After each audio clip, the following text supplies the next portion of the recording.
ভাই, আপনি প্রশ্ন করলেন যে হিন্দু বা অমুসলিম মিডিয়াকে উত্তর দেওয়ার জন্য আমাদের কি গীতা বা বাইবেল পড়া উচিত। এটা আসলে ইসলামের ঠিক ফরজ না, এটা হলো মুস্তাহাব, আপনি পড়তে পারেন।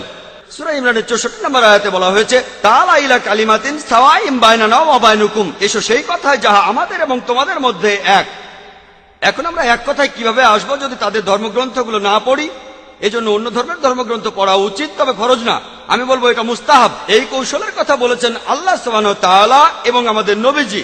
আমাদের নবীজি বলেছেন, বাল্লিগু আন্নি ওয়ালাউ আয়া, মাত্র একটা আয়াত জানলেও প্রচার করো, এটা সহিহ বুখারীর হাদিস।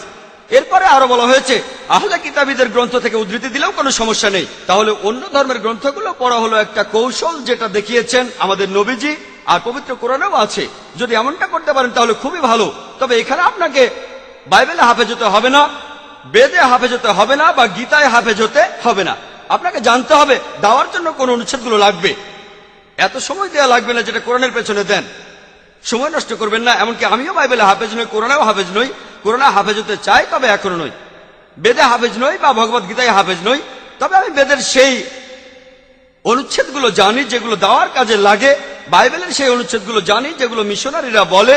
তাই আপনি সময় নষ্ট করবেন না, তবে আপনি সেই অনুচ্ছেদগুলো পড়বেন যেগুলো দাওয়ার কাজে লাগবে, আর তাদের কাছে বলবেন ইসলাম ধর্মের বাণী, যে কোরআন বলছে আমাদের সাদৃশ্যের কথা, তাআলা ইলা কালিমাতিন সাওয়াইম বাইনানা ওয়া বাইনুকুম।